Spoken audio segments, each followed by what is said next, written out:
Welcome back to city news. కూటమి MLC అభ్యర్థిగా తమ నియామకానికి కృషి చేసిన టీడీపీ అధినేత చంద్రబాబుకు ఆలపాటి రాజేంద్ర ప్రసాద్ ధన్యవాదాలు తెలిపారు. జిల్లా పార్టీ కార్యాలయంలో ఆయన మీడియాతో మాట్లాడారు. టీడీపీలో స్థానిక కార్యకర్తగా మొదలుపెట్టి ఎమ్మెల్యేగా, మంత్రిగా చేసి నేడు ఎమ్మెల్సీ అభ్యర్థిగా పోటీకి రావడం సంతోషంగా ఉందన్నారు. గత ప్రభుత్వం వ్యవస్థలను నిర్వీర్యం చేసి సర్వనాశనం చేసిందని మండిపడ్డారు. రాష్ట్రంలో పెట్టుబడులు లేకుండా చేసిన వైసీపీ కుయుక్తులు ఎదిరించి పవన్ కళ్యాణ్, చంద్రబాబు, పురంధేశ్వరి 100 రోజుల్లో మంచి ప్రభుత్వంగా ప్రజల మన్ననలు పొందారని సంతోషం వ్యక్తం చేశారు. టీటీడీలో జరిగిన అపచారంపై సిట్ విచారణ జరుగుతుంటే వైసీపీ అసత్యాలు, అసందర్భ ప్రేలాపనలు పట్టించుకోమని అన్నారు. పట్టభద్రుల ఎమ్మెల్సీ అభ్యర్థిగా కూటమి నన్ను ఎంపిక చేసినందుకు ముందుగా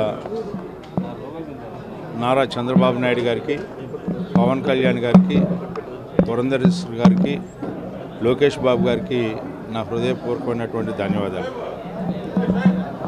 ఈ ఎన్నికల కార్యక్రమంలో భాగంగా నిన్న ఈస్ట్, ఈరోజు వెస్ట్లో కార్యకర్తలందరినీ కూడా పలకరించి ఎమ్మెల్సీ ఎన్నికలకి కృషి చేయమని చెప్పి స్థానిక శాసనసభ్యురాలు మాధవ్ గారి ద్వారా ఈ రోజున అందరినీ అభ్యర్థించడం జరిగింది.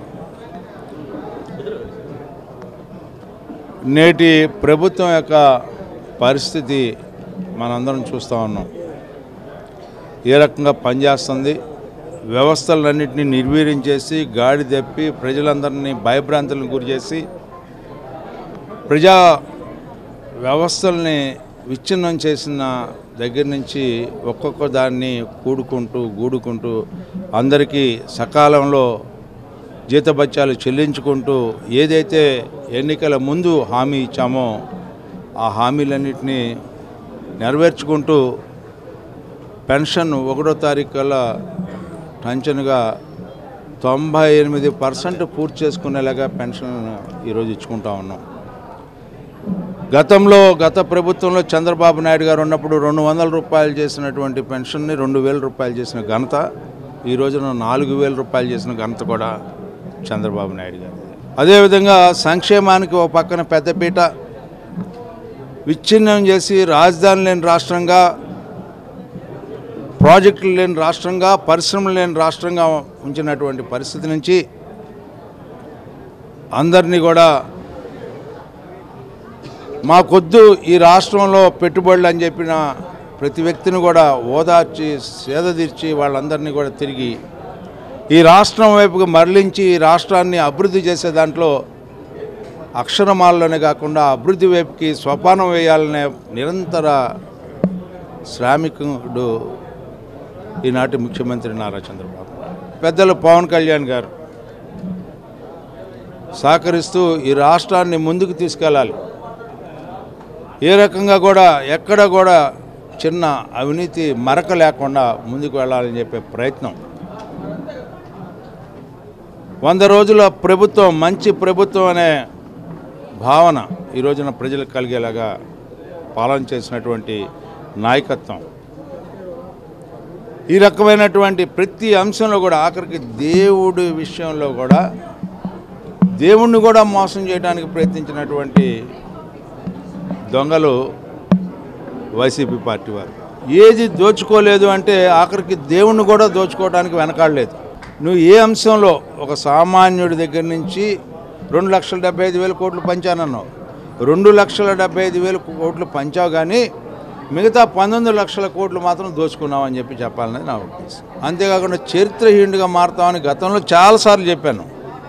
ఇవాళ చరిత్రహీనుడిగా మారిపోయిన నీవు మరలా ఏదో మాట్లాడాలి, మా మీద నెపమేయాలంటే ఈ రోజున చంద్రబాబు నాయుడు గారు ఈ రాష్ట్రాన్ని ముందుకు తీసుకెళ్లే ప్రయత్నాన్ని మోకాలు అడ్డం పెట్టాలని చెప్పి నువ్వు ప్రయత్నిస్తే నీ మోచెప్ప పైలిద్దే తప్పితే ఆ మేరు నగధీరుడికి జరిగే నష్టం ఏం లేదు అని చెప్పి సందర్భంగా మనవి చేస్తూ అందరినీ కూడా, ఎందుకంటే ఇందులో వివిధ రకాలైనటువంటి పట్టభద్రులు, ఉద్యోగస్తులు, నిరుద్యోగులు, యూనియన్స్, డాక్టర్స్, ఇంజనీర్స్ ఎంతోమంది గొప్పవాళ్ళు ఉన్నారు. వాళ్ళందరి యొక్క ఆశీస్సులు కోసం ప్రయత్నిస్తూ ఉన్నాం. దేవి చౌక్లోని శ్రీ రాజరాజేశ్వరి అమ్మవారి దేవస్థానం 93వ శరన్నవరాత్రి మహోత్సవాలు వైభవంగా జరగనున్నాయి. మంగళవారం ఆలయ ప్రాంగణంలో జరిగిన సమావేశంలో ఉత్సవాలకు సంబంధించి కరపత్రాన్ని ఆవిష్కరించారు. ఈ నెల 3వ తేదీ నుండి 13వ తేదీ వరకు జరగనున్న ఈ ఉత్సవాలలో ప్రతిరోజు వివిధ రూపాలలో అమ్మవారు భక్తులకు దర్శనమిస్తారని, భక్తులు అధిక సంఖ్యలో పాల్గొని అమ్మవారిని దర్శించుకోవాలని ఆలయ కమిటీ సభ్యులు తెలిపారు. ప్రతిరోజు సాయంత్రం సాంస్కృతిక కార్యక్రమాలు ఉంటాయని తెలిపారు. 12వ తేదీ కళా సోద్భాసన, సమీ పూజ, రథోత్సవం, 13వ తేదీ శ్రీ రాజరాజేశ్వరి అన్నదానం సేవా సంధిచే అన్నప్రసాద వితరణ ఉంటుందని చెప్పారు. ఈ కార్యక్రమంలో కార్యదర్శి విష్ణుభట్ల రత్నాకర శాస్త్రి, ఉపాధ్యక్షులు చివుకుల శివరామప్రసాద్, సహాయ కార్యదర్శి సభ్యులు జొన్నలకడ్డ సూర్య భగవాన్, పోలేపెద్ది రామకృష్ణ, పూర్ణ భాస్కర్, కాజా శ్రీనివాసరావు, కొండపి శ్రీనివాసరావు పాల్గొన్నారు. రామలింగేశ్వరపేట దేవీ చౌకులో వేంచేసి ఉన్న శ్రీ రాజరాజేశ్వరి దేవి అమ్మవారి దేవస్థానంలో 93వ శరన్నవరాత్రోత్సవాలు 3/10/2024 గురువారం నుండి 13/10/2024 ఆదివారం వరకు వైభవపేతంగా జరగటానికి సన్నాహాలు జరుగుతున్నాయి. ఈ కార్యక్రమాల్లో ఉదయం నుంచి సాయంత్రం వరకు పూజాది కార్యక్రమాలు జరుగుతాయి. ఉదయం పూట 8 గంటలకి బాల పూజ, అనంతరం తీర్థప్రసాద వినియోగం, 12:30 నుంచి శ్రీచక్రార్చన కార్యక్రమం జరుగుతుంది. సువాసినులందరూ పాల్గొంటారు. శ్రీచక్రార్చన కార్యక్రమం అనంతరం సాయంత్రం 7 గంటలకి తీర్థప్రసాద వినియోగం జరుగుతుంది.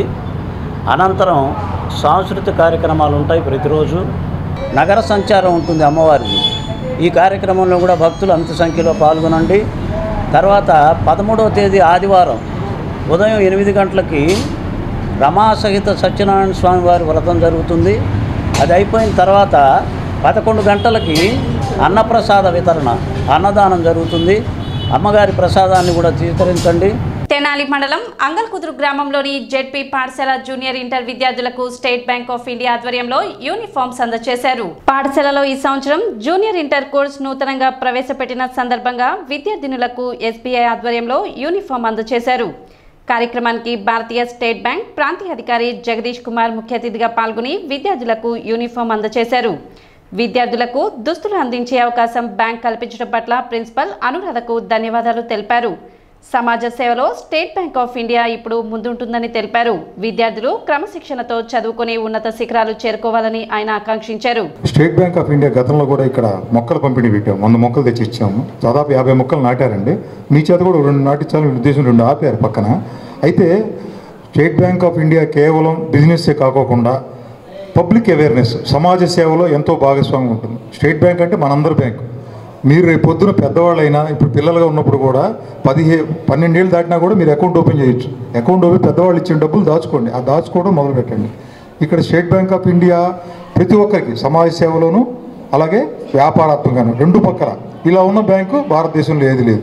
Only state bank of India. నచ్చితే సపోర్ట్ కొట్టండి. అలాగే ఇక్కడ ఉన్న మాస్టర్లు, అధ్యాపక సిబ్బంది కూడా చిన్న చెప్తుంది. కొద్దిమంది వాళ్ళ దగ్గరికి వచ్చి చేస్తున్నారు, హెచ్డిఎఫ్సి బ్యాంక్కి వేరే బ్యాంక్ వెళ్తున్నారు. State bank is the best always. కార్యక్రమంలో ప్రాంతీయ అధికారి Tirumaleswararao, SBI marketing consultant Sai Lakkaraju, భారతీయ స్టేట్ బ్యాంక్ తెనాలి ఉద్యోగుల జోనల్ కార్యదర్శి రాగిపాటి ప్రేమ్ కుమార్, అంగల్కుదురు గ్రామస్తులు రావినూతల ప్రకాష్, పాఠశాల ఉపాధ్యాయులు మూర్తి, రామకృష్ణ, హేమాదేవి, విద్యార్థులు పాల్గొన్నారు. Rich or poor only by heart, not by money. ఓకేనా?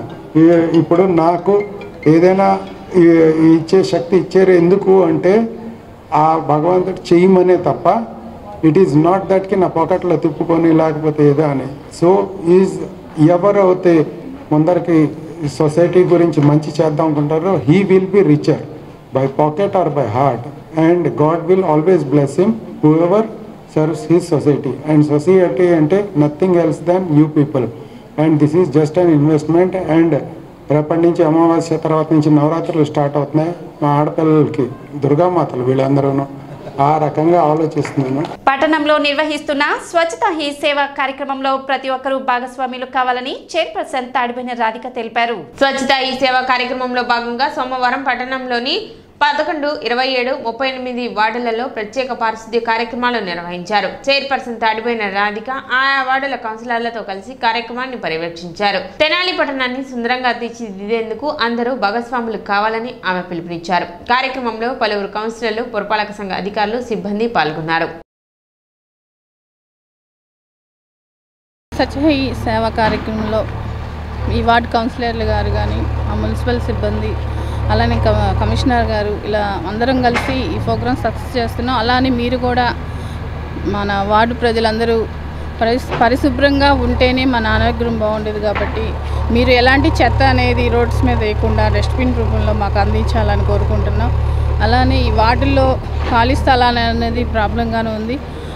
ఎక్కడైతే స్థలాలు ఉన్నాయో ఆ స్థలాలు గల వాళ్ళు అది క్లీన్ చేయించుకోవాలని కోరుతున్నాం. మీ మూలాన పక్కన వాళ్ళు ఇబ్బంది పడుతున్నారు. ఆ పాములు, పురుగులు కానివ్వండి, దోమలు కానివ్వండి, కేవలం ఆ దోమల వల్ల అనారోగ్యం పాలవుతున్నారు. విషమ జ్వరాలు వస్తున్నాయి, డెంగ్యూ ఫీవర్ కానీ, టైఫాయిడ్ జ్వరాలు ఇలాంటివి ఎన్నో వస్తున్నాయి. కాబట్టి మీరు మీ స్థలం కొని మీరు ఎక్కడో ఉంటున్నారు, పక్కన వాళ్ళు ఇబ్బంది పడకుండా చేయాలనేది కూడా మా కోరిక. ఈరోజు మా ఆర్టీఓ ఆఫీస్లో కూడా ఈ స్వచ్ఛతా హీ సేవ కార్యక్రమం చేయడం జరిగింది. దీని సందర్భంగా ఈరోజు ఈ వార్డులో కూడా చేయడం జరిగింది. ఈ వార్డులో చేసే కార్యక్రమం మా ఆఫీస్ కూడా ఈ వార్డులోనే ఉంది కాబట్టి మరి చైర్పర్సన్ గారు మరియు కార్పొరేటర్ గారు వీళ్ళందరూ మున్సిపల్ సిబ్బంది రావడం జరిగింది. ఈ కార్యక్రమం మరి చాలా మంచి కార్యక్రమం. ఈ కార్యక్రమంలో భాగంగా మా ఆఫీసులో కూడా మా స్వచ్ఛత మేము పాటిస్తున్నాము. ఈరోజు స్వచ్ఛత కార్యక్రమం చేయడం జరిగింది.